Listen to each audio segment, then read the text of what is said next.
जय श्री कृष्णा। राधे राधे। आप सभी को मोहिनी एकादशी की हार्दिक शुभकामनाएं। हमारे हिंदू धर्म में एकादशी व्रत का बहुत ही विशेष महत्व माना जाता है और वैशाख के शुक्ल पक्ष में आने वाली मोहिनी एकादशी को बहुत ही पुण्यदायी माना गया है। यह दिन भगवान श्री हरि विष्णु को मोहिनी अवतार को समर्पित है। भगवान विष्णु ने समुद्र मंथन के दौरान असुरों को मोहित करके देवताओं को अमृत पान किया था। साल 2025 में मोहिनी एकादशी का व्रत 8 मई गुरुवार को रखा जाएगा। यह व्रत पापों से मुक्ति, सुख, समृद्धि और आध्यात्मिक उन्नति के लिए किया जाता है। पौराणिक कथा के अनुसार समुद्र मंथन में जब असुरों और देवताओं के बीच में अमृत को लेकर युद्ध होने लगा था, तब भगवान श्री हरि विष्णु ने मोहिनी अवतार लिया था। इसके बाद उन्होंने अपने इस मोहिनी रूप में असुरों को मोहित करके देवताओं को अमृत का पान करवाया था। यही कारण है कि यह व्रत सत्य, धर्म और मोहमाया से मुक्ति का प्रतीक है। इस व्रत को करने से 1000 गायों के दान और अश्वमेध यज्ञ का समान पुण्य फल प्राप्त होता है। मान्यता है कि अनुसार त्रेता युग में भगवान श्री राम ने इस व्रत को रखा था, जिससे उन्हें समस्त बाधाओं से मुक्ति मिली और विजय की प्राप्ति हुई थी। वैशाख का महीना वैसे भी बहुत ही पवित्र होता है। इस पवित्रता के कारण इस एकादशी का महत्व और भी अधिक बढ़ जाता है। यह व्रत व्यक्ति को आत्मबुद्धि, संयम और भक्ति का मार्ग दिखाता है और इन्हें सांसारिक बंधनों से मुक्त भी कराता है। इसी एकादशी के व्रत को करने से व्यक्ति में सही निर्णय लेने की क्षमता आती है और वही गुरुवार को व्रत होने के कारण इस व्रत का महत्व और भी अधिक बढ़ गया, क्योंकि गुरुवार का दिन भगवान विष्णु का प्रिय दिन होता है। इस दिन व्रत रखना विशेष फल देने वाला माना गया है। विष्णु भक्त को इस दिन ब्रह्म मुहूर्त में उठकर स्नान करना चाहिए। नहाने में पानी में थोड़ा सा गंगा जल मिलाए और फिर स्नान करें और उसके बाद साफ धुले हुए पीले या सफ़ेद रंग का वस्त्र धारण करें और घर के मंदिर में भगवान श्री हरि विष्णु और लक्ष्मी माता के सामने व्रत का संकल्प ले। विष्णु जी की प्रतिमा के समक्ष एक जल से भरा हुआ कलश रखें। फिर चंदन, तुलसी, पीले फूल, धूप, दीप, निवेद आदि अर्पित करते हुए ओम नमो भगवते वासुदेवाय मंत्र का 108 बार जप करें। अगर संभव हो तो विष्णु सहस्त्रनाम का पाठ भी आप इस दिन कर सकते हैं। पर एकादशी व्रत तो एकादशी का व्रत कथा जरूर सुनें। इसके अलावा आप विष्णु जी के अवतार की कथा सुन सकते हैं। तो आज हम शुरू करेंगे अपने मंगल जीवन की कामना करते हुए दिन भर मन ही मन विष्णु जी का स्मरण करते हुए शाम के समय तुलसी के पौधे के पास गाय का घी दीपक जलाएं और रात में समय श्री हरि विष्णु का कीर्तन। फिर दूसरे दिन द्वादशी सुबह जल्दी उठकर स्नान करें। फिर विष्णु भगवान, तुलसी माता और लक्ष्मी जी की विधिवत पूजा अर्चना, सुपात्र ब्राह्मण को घर पर बुलाकर भोजन कराएं।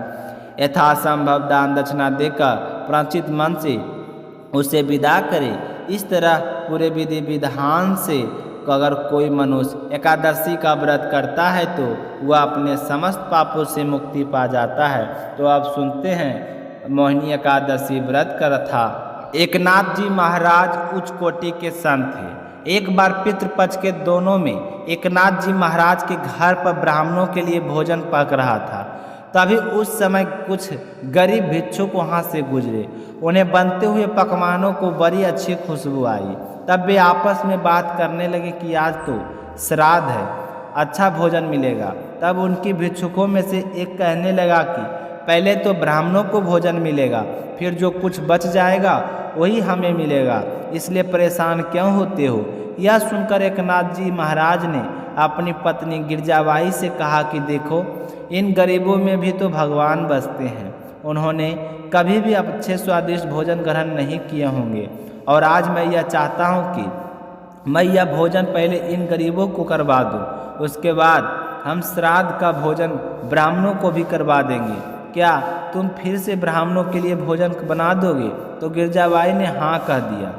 अब तो एकनाथ जी महाराज ने बड़ी श्रद्धा से बड़े प्रसन्न मन से वह भोजन उन गरीबों को करवा दिया। इसके बाद गिरजाबाई फिर से नहा धोकर चौका साफ करके ब्राह्मणों के लिए भोजन तैयार करने में जुट गई। लेकिन जब तक पूरे गांव में यह बात फैल चुकी थी कि किसी आज एकनाथ ने ब्राह्मणों के लिए बना हुआ भोजन किसी और को खिला दिया।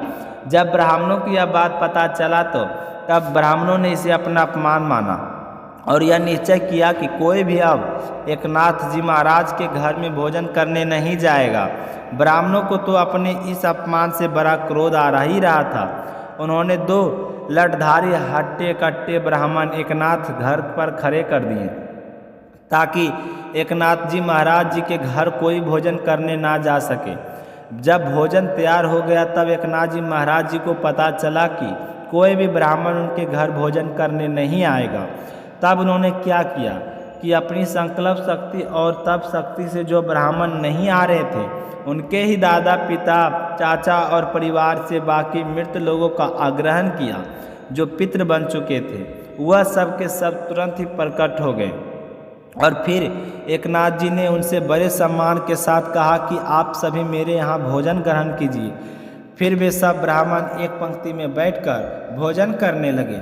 जब आचमन के समय गए जाने वाले श्लोक की आवाज़ बाहर खड़े लठधारी ब्राह्मणों को कानों में पड़ी तो सोचने लगे कि हमने तो अंदर किसी को जाने नहीं दिया, यह एकनाथ किसको भोजन करा रहा है। जब उन्हें दरवाजे से भीतर झांक कर देखा तो वह दंग रह गए।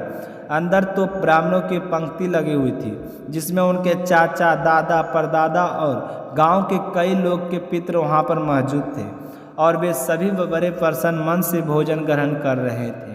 अब यह सारा दृश्य देखकर वे ब्राह्मण जो द्वार पर खड़े होकर पहरेदारी कर रहे थे बड़े हैरान रह गए। उन्होंने सोचा हमने तो पलक तक नहीं झपकी ताकि कोई भी अंदर ना जा सके, यह सब के सब कैसे पहुंच गए। अब वे दौड़े दौड़े गए और सभी गांव वालों को खबर कर दी कि हम तो बाहर द्वार पर पहरा दे रहे थे, उधर एकनाथ के घर पर हमारे पितृ श्राद्ध के भोजन कर रहे थे। सुनते ही सारे लोग एकनाथ के घर के बाहर जमा हो गए। उस समय एकनाथ जी महाराज ने उन पितरों को विदाई दे रहे थे।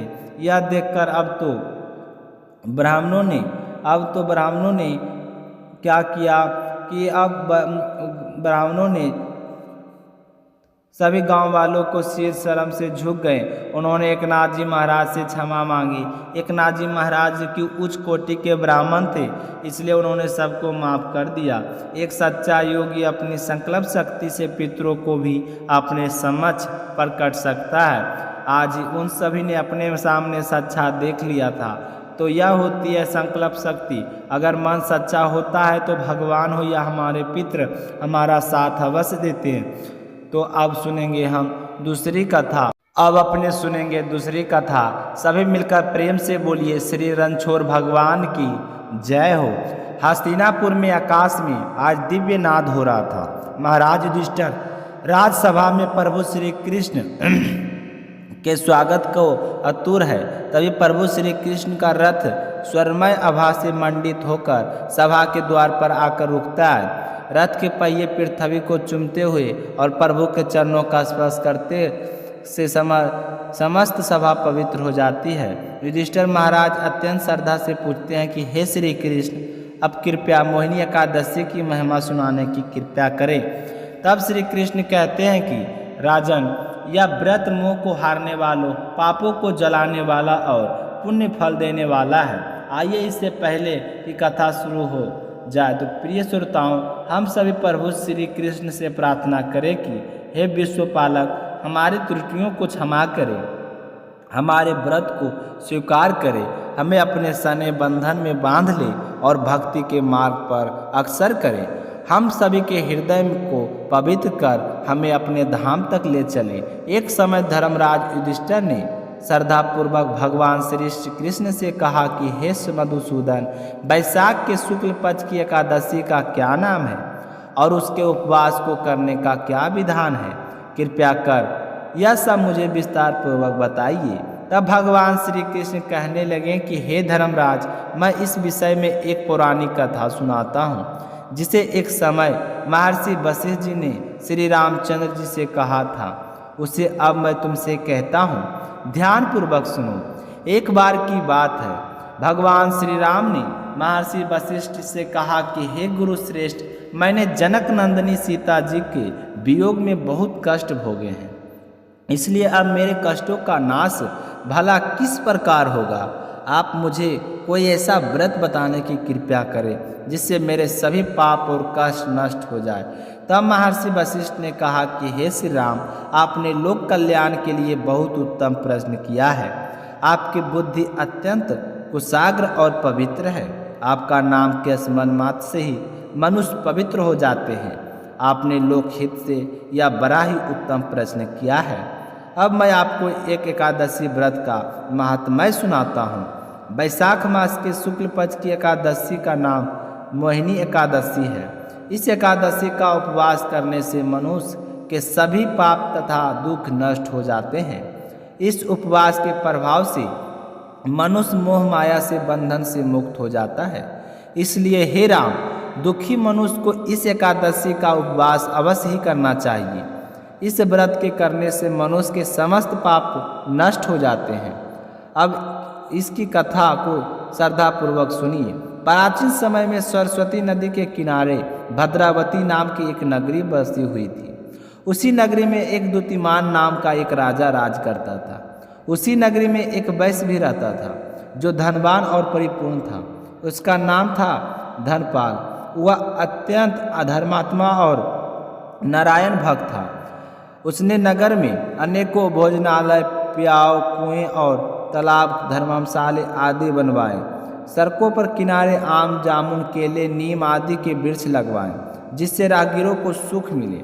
उस वैश्य के 5 पुत्र थे, जिनमें सबसे बड़ा पुत्र अत्यंत पापी और दुष्टा था। वह वेश्याओं और दुष्टों की संगति किया करता था। इससे जो भी समय बच जाता उसे जुआ खेलने में व्यर्थ कर दिया करता था। वह बड़ा ही अधर्म था और देवता, पिता आदि किसी को भी नहीं मानता था। अपने पिता का अधिकतर धन भी नहीं मानता था। वह बुरे कर्मों में उड़ाया करता था अधिक धर्म को। अपने पिता का धर्म को मांस खाना उसका हर दिन का कर्म था। जब काफ़ी समझाने बुझाने पर भी वह नहीं सुधरा, तब दुखी होकर उसके पिता, भाइयों और परिवारजनों ने उसे घर से निकाल दिया और उसका निंदा करने लगे। घर से निकलने जाने के बाद अब वह आभूषणों और वस्त्रों को बेच बेच कर अपना गुजारा करने लगा। धन नष्ट हो जाने पर वेश्याओं तथा दुष्ट साथियों ने भी उसका साथ छोड़ दिया। जब वह भूख प्यास से व्यथित हो गया, तब उसने चोरी करने का विचार किया और रात में वह लोगों के घर में चोरी कर कर अपना पेट पालने लगा। लेकिन एक दिन वह पकड़ा गया, किंतु सिपाहियों ने वैश्य का पुत्र जानकर उसे छोड़ दिया। जब वह दूसरी बार फिर से पकड़ा गया, तब सिपाहियों ने उसका कोई लिहाज नहीं किया। तब राजा के सामने प्रस्तुत करके उसे सारी बात बताई। तब राजा ने उसे कारागार में डालवा दिया। कारागार में राजा के आदेश पर उसे बहुत कष्ट दिए गए और अंत में उसे नगर छोड़कर जाने को कह दिया। दुखी होकर अब उसे वह नगर छोड़ना पड़ा। अब वह दुष्ट जंगल में पशु पक्षियों को मार मार कर अपना पेट भरने लगा, कच्चा मांस खाने लगा। फिर वहेलियाँ बन गया और धनुष बाण से जंगल में बेजुबान प्राणियों को मार मार कर खाने और बेचने लगा।